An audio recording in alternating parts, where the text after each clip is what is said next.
नमस्कार. पुन्हा एकदा आपण सर्वांचं गुरुकुल एओके क्लासेस मध्ये सहर्ष असं स्वागत.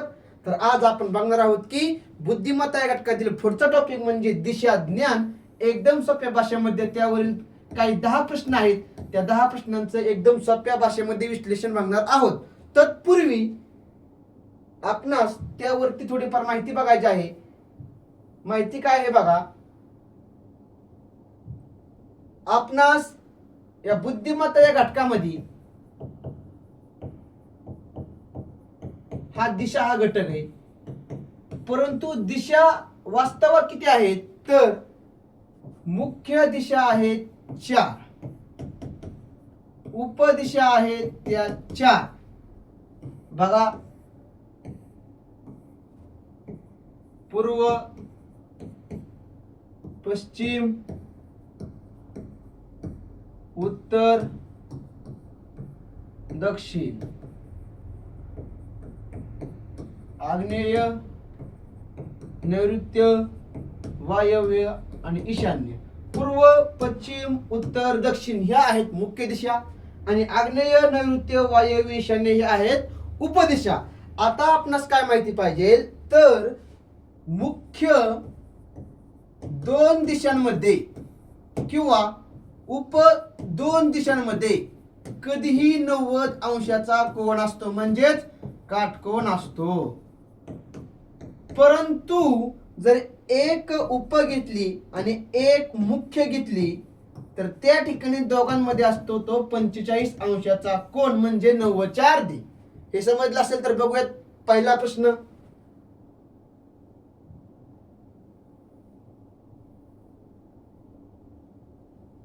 काय दिलंय बघा.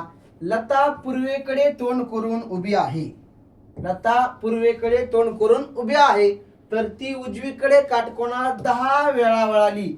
आपण त्या माहितीमध्ये बघितलं बघा, काटकोन म्हणलं की 90 अंशाचा कोन असतो, म्हणजे मुख्य 2 दिशांमध्ये 90 अंशाचा कोन असतो, उपदिशांमध्येही 90 अंशाचा असतो. परंतु एक उप आणि एक मुख्य या 2 दिशांमध्ये 45 अंशाचा कोन असतो. पुढे बघा, तर तिचे तोंड कोणत्या दिशेला आहे. आता पहिल्यांदा त्यांनी काय म्हटलं होतं की लता पूर्वेकडे कधीही ध्यानात ठेवायचं, आपला उजवा हात पूर्वेकडे असतो. समोरची म्हणले की उत्तर आली, डावीकडील म्हणले की पश्चिम आणि पाठीमागील म्हणले की दक्षिण. हा फॉर्म्युला सगळ्यांनी ध्यानात ठेवायचा आहे बघा. मग लता पूर्वेकडे काय म्हटले, तोंड करून उभी म्हणजे उजव्या हाताकडे उभी आहे. ती काटकोनात 10 वेळा वळाली. काटकोन म्हणले की 90 अंश म्हणजे 1 वेळा, 2 वेळा, 3 वेळा, 4 वेळा, 5 वेळा, 6 वेळा, 7 वेळा, 8 वेळा म्हणजे पुन्हा एकदा 4 वेळा, 9 वेळा आणि 10 वेळा म्हणजे 4, 4 आणि पुन्हा त्यांनी काय म्हटले 10 वेळा म्हटल्यामुळे आपण पुन्हा 2 काटकोन तयार केले. तर सध्या तिचे तोंड कोणत्या दिशेला आहे म्हणजे या बाजूला दिशा असणार आहे ती पश्चिम. म्हणून याचे उत्तर आहे पर्याय क्रमांक 1 पश्चिम दिशा. बघूयात पुढील प्रश्न.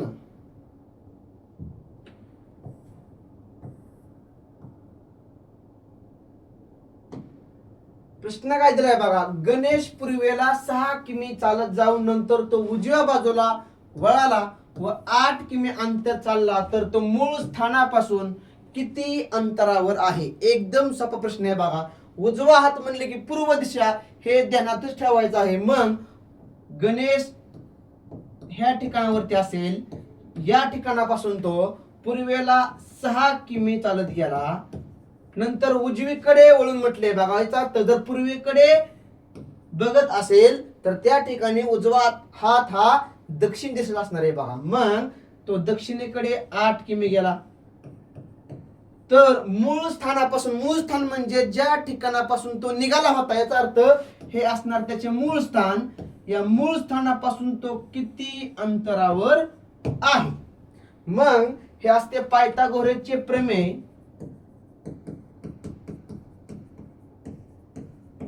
प्रमेय काय सांगतोय बघा, तर कर्णाचा वर्ग म्हणजे ABC जर आपण म्हटलं तर कर्ण असणार आहे AC. AC चा वर्ग बरोबर AB चा वर्ग अधिक BC चा वर्ग म्हणजे AB असणार आहे 6, 7 आला 36, 20 असणारे 8, 8 वर्ग 64. जर आपण दोघांची बेरीज केली तर ते येईल 100. आणि 100 म्हणजे AC वर्ग बरोबर 100 असेल तर AC येईल वर्गमुळात 100 म्हणजेच 10. म्हणजे आपला कर्ण निघणार आहे तो 10 किलोमीटर. म्हणजे ती गणेश हा मूळ स्थानापासून तो 10 किलोमीटर अंतरावर असणार आहे. म्हणून ह्याचं उत्तर पर्याय क्रमांक 2 हे उत्तर असणार आहे. बघूयात पुढील प्रश्न.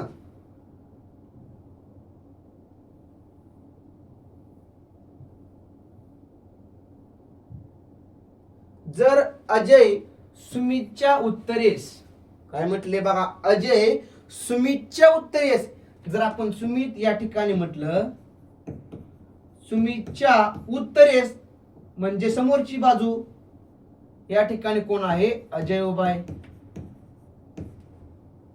व विजय हा सुमितच्या पश्चिमेस, पश्चिम म्हणले की डावा हात आहे, म्हणजे याचा अर्थ ह्या बाजूला असणार आहे बघा, म्हणजे पश्चिम असणार आहे. ह्या बाजूला म्हणजे ह्या बाजूला कोण असणार आहे, विजय असणार आहे बघा. पश्चिमेला विजय आहे, समोर अजय आहे.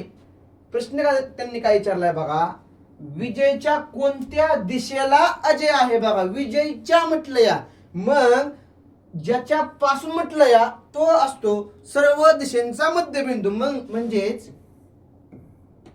सर्व दिशेचा असणार आहे तो मध्यबिंदू, म्हणजे विजय हा मध्यबिंदूवरती उभा आहे. मग अजय त्याच्या कोणत्या दिशेला असणार आहे, ही दिशा कोणती असते, ईशान्य असते बघा. तर या ठिकाणी या उत्तर आणि पूर्व या दोन दिशांच्या दरम्यान ईशान्य दिशा येत असते, म्हणून याचे परफेक्ट उत्तर आहे ईशान्य दिशा. बघूयात पुढील प्रश्न.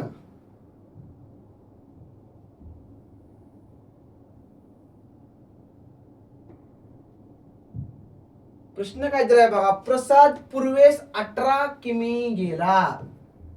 पूर्व म्हटले उजवा हात, मग जर प्रसाद या ठिकाणी असेल, प्रसाद पूर्वेकडे 18 किमी गेला. पुढे बघा, तो दक्षिणेस 15.5 किमी गेला. ठीक आहे, दक्षिण म्हणले की खाली असणार आहे 15.5 किमी गेला. त्यानंतर तो पश्चिमेला 10.5 गेला, म्हणजे पश्चिम या बाजूला असणार आहे बघा, 10.5 गेला. आणि पुन्हा उत्तरेस 15.5 गेला, म्हणजे या ठिकाणाहून उत्तरेला पुन्हा एकदा 15.5 गेला. आता जर आपण बघितलं तर ही बाजू आणि ही बाजू समान आहे, तर याचा अर्थ ही बाजू आणि ही बाजू समान असेल, कारण याला म्हणते ती आयत, आणि आयत म्हणजे समोरासमोरील बाजू समान. जर ही 15.5 असेल तर ही 15.5 आले आहे, त्यामुळे जर ही 10.5 असेल तर ही बाजू 10.5 येईल. आणि आता जर हे अंतर आपल्याला काढायचे असेल तर 18 मधून 10.5 वजा करायचे, मग 18.0 वजा 10.0 बाकी 5 17 7, याचा अर्थ हे अंतर राहील 7.5. त्यांनी शेवट प्रश्न काय विचारला बघा, तर तो त्याच्या मूळ स्थानापासून, मूळ स्थान कुठे बघा, ज्या ठिकाणापासून तो निघाला होता, म्हणजे हे असणारे मूळ स्थान, ते सध्या किती दूर आलाय बघा. म्हणजे पोचला कुठं आता, या ठिकाणी, हल्ला कुठं होता, या ठिकाणी. याचा अर्थ हे अंतर असणारे 7.5 किलोमीटर, म्हणजेच पर्याय क्रमांक 4. बघूयात पुढील प्रश्न.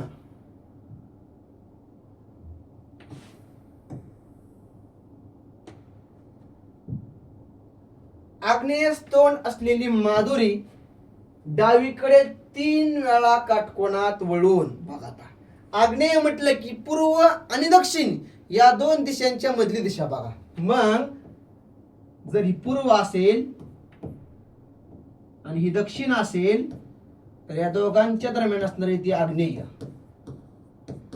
म्हणजेच माधुरी आग्नेय दिशेकडे तोंड करून उभी आहे.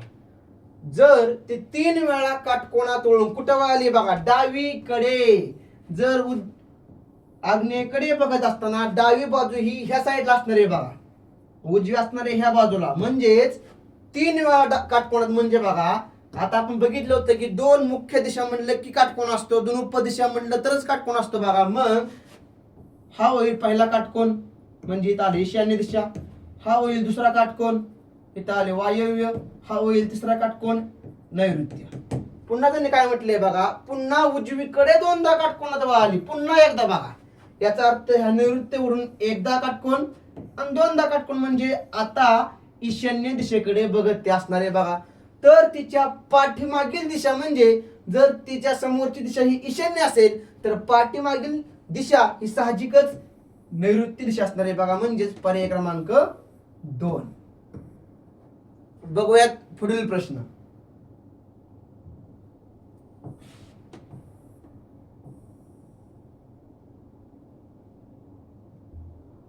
प्रश्न काय दिलाय बघा, उत्तरेकडे तोंड असलेली समीक्षा, म्हणजे या बाजूला तोंड आहे बघा, उजवीकडे 315 अंशामध्ये वळाली.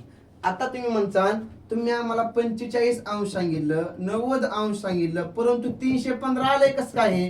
तर कितीही जरी मोठे आले तर आपण काय करायचं, त्यांची फोड करायची. मग त्या फोडीमध्ये बघा 90 चे म्हणजे काटकोन बसतील बघा 3 आणि 45 वाला बसेल तो 1 वेळा.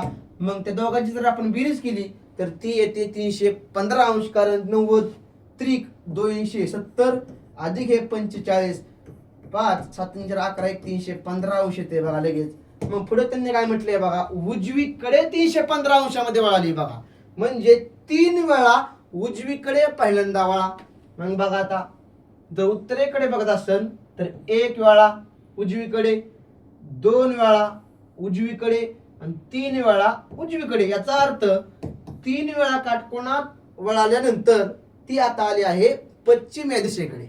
पुढे त्यांनी काय म्हटलंय बघा, आता आपण 3 वेळा घेतलं 90 मध्ये, पण 1 हा 45 वाला आपला राहिलाय.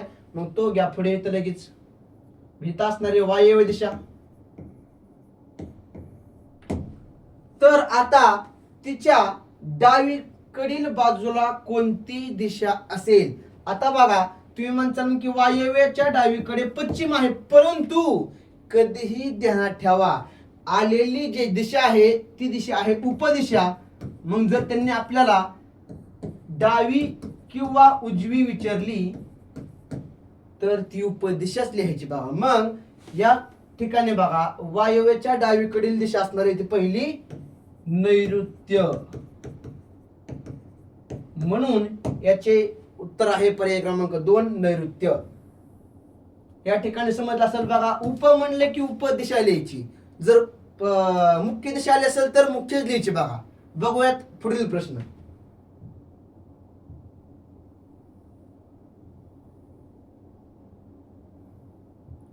संदीप खाली डोके व वर पाय करून उभा आहे. अशा अवस्थेत त्याचे तोंड पूर्व दिशेस असेल तर त्याचा उजवा हात कोणत्या दिशेस आहे? खाली डोके व वर पाय म्हणजे तो असणारे शीर्षासन अवस्थेत. आणि शीर्षासन अवस्था म्हटलं की ध्यानात काय ठेवायचंय बघा, समजा सध्या तो एक व्यक्ती या पूर्वेकडे बघत असेल आणि पूर्वेकडे बघत असताना त्यांनी शीर्षासन केलं तर काय होतं, समोरची दिशा ही पाठीमागील होती बघा आणि पाठीमागील समोरची होती, परंतु हातामध्ये चेंज होत नाही. उजवा हा उजव्या बाजूला राहतो आणि डावा हा डाव्याच बाजूला राहतो बघा. मग त्यांनी काय म्हटलंय, खाली डोक्यावर पाय करून उभा, याचा अर्थ तो शीर्षासन अवस्थेमध्ये ऑलरेडी उभा आहे. अशा अवस्थेत त्याचे तोंड जर पूर्वेला म्हणजे बघा या बाजूला तोंड असेल तर त्याचा उजवा हात हा साहजिकच या ठिकाणी असणार आहे. जरी दिसाय आपल्याला पोरांनो या पूर्वेकडे म्हणले की या ठिकाणी दिसतंय बघा, म्हणजे उजवा पाहिजे होता इकडे, परंतु त्याची अवस्था वेगळी बघा. त्याने शीर्षासन अवस्थेमध्ये तो उभा असल्यामुळे त्याचा उजवा हात असणार आहे तो उत्तर या दिशेकडे, म्हणजे पर्याय क्रमांक 1 हे याचं बरोबर उत्तर असणार आहे बघा. बघूयात पुढील प्रश्न.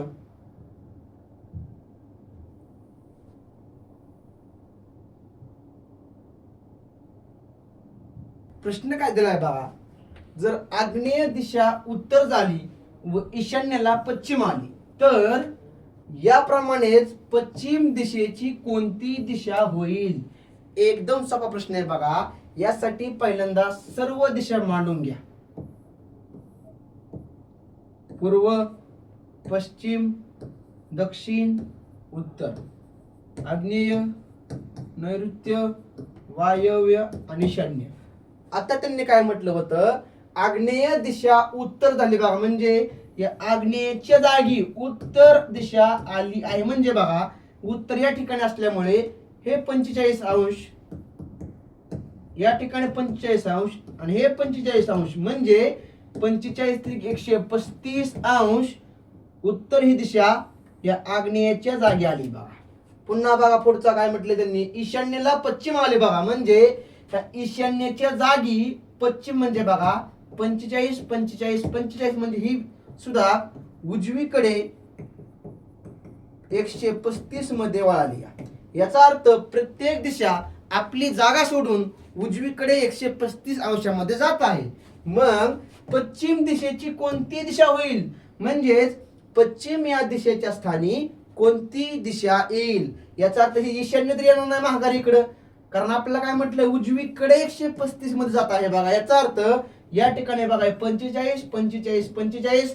मग 45 + 135 म्हणजे पश्चिम या दिशेच्या स्थानी आग्नेय ही दिशा येईल बघा. म्हणजे उत्तर असणारे पर्याय क्रमांक 3. बघूयात पुढील प्रश्न.